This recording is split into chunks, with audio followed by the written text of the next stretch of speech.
تصور کیجئے ایک صبح جب نیو یارک سے لندن، تل ابیب سے لاس اینجلس اور برسل سے واشنگٹن تک خبروں کی سکرینیں ایک ہی نام دہرا رہی ہوں، ایوان اقتدار میں سرگوشیاں ہوں، کارپوریٹ دفاتر میں ای میلز خاموشی سے ڈیلیٹ کی جا رہی ہوں اور سفارتی راہداریوں میں پرانی ملاقاتیں نئی تشریحات مانگ رہی ہوں، کہیں کوئی عدالت فیصلہ نہ سنا رہی ہو مگر دنیا بھر کے بااثر حلقے خود کو کٹہرے میں کھڑا محسوس کر رہے ہوں۔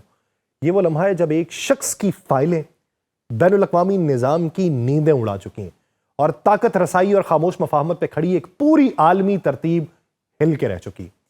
آپ سب پر سلامتی ہو، میں یاسر رشید ہوں اور آپ دیکھ رہے ہیں سنو نیوز۔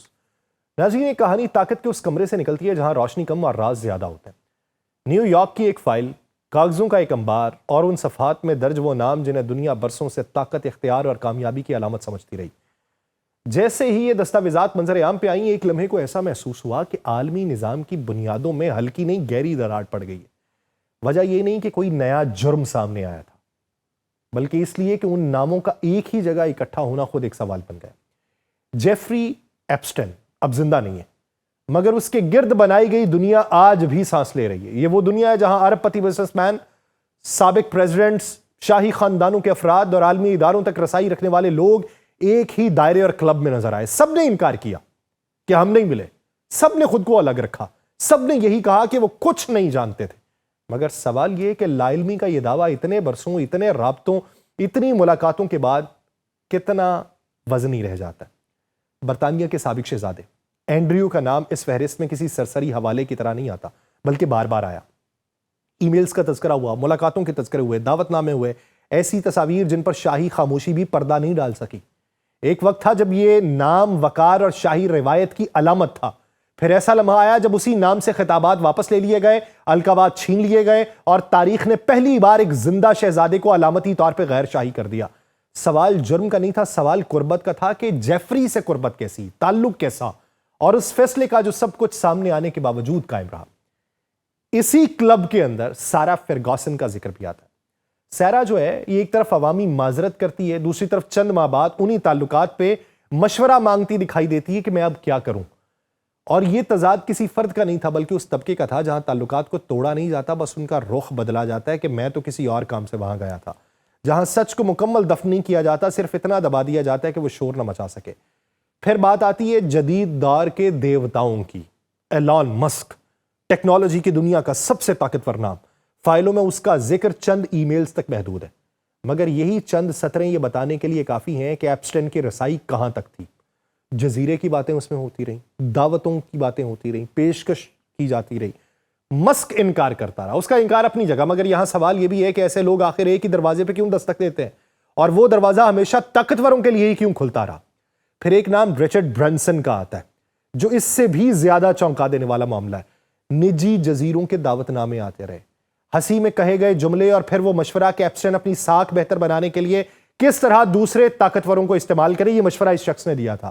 اور پہلی بار یہ احساس شدت سے ابھرتا ہے کہ یہ سب محض اتفاق نہیں بلکہ ایک ایسا نیٹ ورک ہے جہاں شہرت، دولت اور اثر و رسوخ ایک دوسرے کو تحفظ فراہم کرتے رہے۔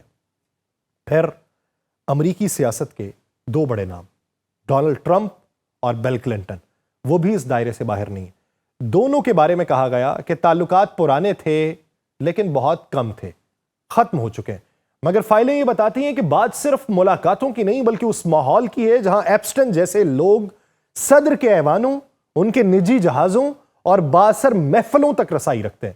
کوئی الزام ثابت نہیں ہوا، کوئی جرم ثابت نہیں ہوا، مگر عوامی سوال آج بھی زندہ ہے کہ اگر یہ سب اتنا ہی بے ضرر تھا تو پھر نام چھپانے، فائلیں بند رکھنے اور سچ کو ٹکڑوں میں جاری کرنے کی ضرورت کیوں پیش آئی؟ اور ان فائلوں کا سب سے خوفناک پہلو یہ نہیں کہ ان میں لکھا کیا ہے، بلکہ خوفناک پہلو یہ تھا کہ ان میں کیا نہیں لکھا۔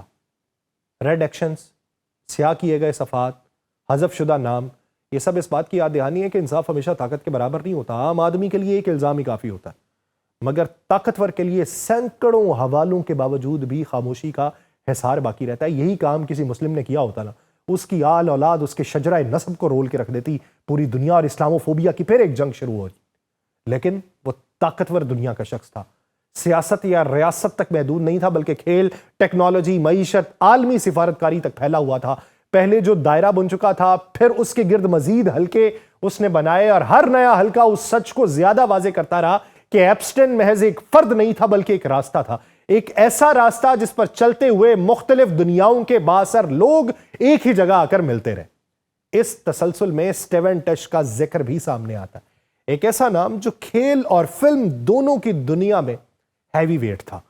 دستاویزات میں اس کی موجودگی محض رسمی نہیں دکھائی جاتی، بار بار وہ اس کا تذکرہ ہوتا ہے، ای میلز کا تبادلہ ہوتا ہے، عورتوں سے متعارف کروانے کی پیشکشیں ہوتی ہیں، گفتگو کا وہ انداز جو کسی اتفاقی تعارف سے کہیں آگے جاتا ہے۔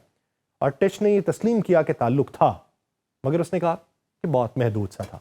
یہاں بھی سوال جرم کا نہیں، سوال اس ماحول کا ہے جہاں اس طرح کی گفتگو ممکن سمجھی جاتی تھی، اور جہاں طاقت کے حامل افراد کو یہ احساس ہی نہیں ہوتا تھا کہ یہ سب ایک دن سوال بن جائے گا اور ہمارے سامنے کھڑا ہو جائے گا۔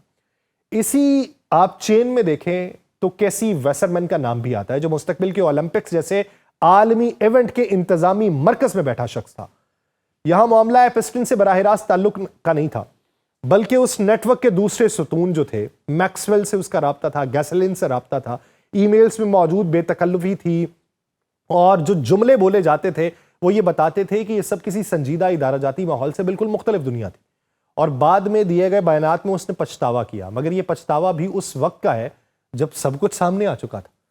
پھر ایہود باراک کا تذکرہ آتا ہے، جو ایک سابق وزیر اعظم نہیں تھا بلکہ دفاع اور سلامتی کے اعلیٰ ترین فیصلوں کا حصہ رہ چکا تھا۔ اس کے اور ایپسٹن کے درمیان تعلقات کا تسلسل، ملاقاتوں کی منصوبہ بندی، نجی رہائش گاہوں پر قیام، نجی جہازوں کا استعمال، نجی محافل کی ارینجمنٹ، یہ سب اس بات کی نشاندہی تھی کہ ایپسٹن کی رسائی صرف سماجی حلقوں تک محدود نہیں تھی، بڑے بڑے اس نے اپنے ہاتھ میں کیے ہوئے تھے۔ باراک کا موقف اپنی جگہ، مگر وہاں بھی وہی بنیادی سوال ابھرتا ہے کہ اتنے برسوں تک قربت برقرار رکھنا آخر کس اعتماد کی بنیاد پہ ممکن تھا۔ اسی فہرست میں لیری سمرز کا نام بھی شامل ہے، جو معیشت اور علم کے مراکز میں فیصلہ کن کردار ادا کر چکا۔ ملاقاتیں ہوئیں، عشائیے ہوئے، ذاتی نوعیت کی گفتگو ہوئی، یہ سب اس تعلق کی گہرائی کو ظاہر کرتے ہیں۔ بعد میں اس نے اسے غلط فیصلہ کہہ دیا، مگر یہ غلطی بھی اس وقت تسلیم کی گئی جب ایپسٹن ایک عالمی سکینڈل بن چکا تھا۔ اس سے پہلے یہ سب معمول کے روابط تھے جن پر کسی نے سوال نہیں اٹھایا۔ ہاورڈ لیٹنک کا معاملہ ایک اور پرت کھولتا ہے، نجی جزیرے کا وہ ایک سفر کرتا ہے، وہ بھی خاندان کے ساتھ۔ اس دعوے کے برعکس کے تعلقات بہت پہلے اس کے ختم ہو چکے تھے۔ کہانی میں ایک نیا عنصر شامل ہوتا ہے، اور وہ عنصر جو یہ بتاتا ہے کہ بعض اوقات بیانات اور ریکارڈز کے درمیان فاصلہ کتنا وسیع ہو سکتا ہے۔ سرکاری وضاحتیں آئیں، لیکن وہ سرکاری وضاحتیں اپنی جگہ، دستاویزات ایک الگ تصویر پیش کرتی رہی۔ ٹیکنالوجی کی دنیا سے سرگئے برن کا ذکر بھی اسی کلب کا حصہ ہے۔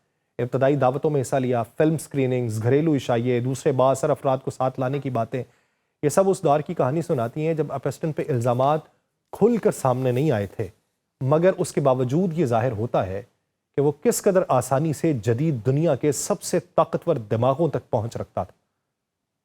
سیاسی حکمت عملی کے پردے کے پیچھے پھر ایک سٹیو بینن کا نام بھی آتا ہے، اور وہ تعلق بھی سماجی نہیں نظریاتی دکھائی دیتا تھا۔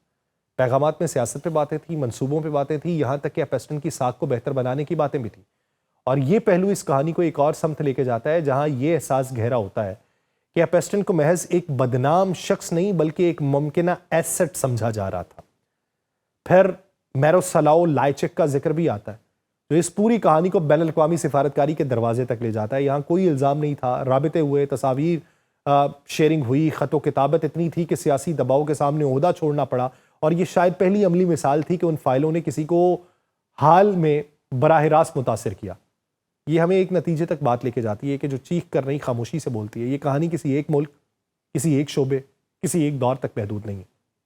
یہ طاقت کے اس عالمی نظام کی کہانی ہے جہاں تعلقات، رسائی اور خاموشی سب سے قیمتی کرنسی بن جاتے ہیں۔ یہاں جرم ثابت ہونا ضروری نہیں ہے، یہاں صرف نام کا جڑ جانا ہی کافی ہے کہ یہ بھی اس سے ملا تھا، تاکہ تاریخ ایک سوال چھوڑ جائے۔ اور یہی سوال اس کہانی کو ختم نہیں ہونے دیتا، کیونکہ جب تک یہ دائرے مکمل طور پہ نہیں ٹوٹتے، ہر نئی فائل ایک نئے چہرے کو اسی روشنی میں لا کھڑا کرے گی جو ابھی یہ بتائے گی کہ مشرق وسطیٰ میں کون کس کے خلاف کھڑا ہوا، اس کے نتائج کیا رہے، اور کیا کیا چیزیں بھنی جاتی رہیں۔ رفتہ رفتہ تمام چیزوں سے پرتیں کھولتے رہیں گے۔ مجھے دیجیے اجازت، اللہ نگہبان۔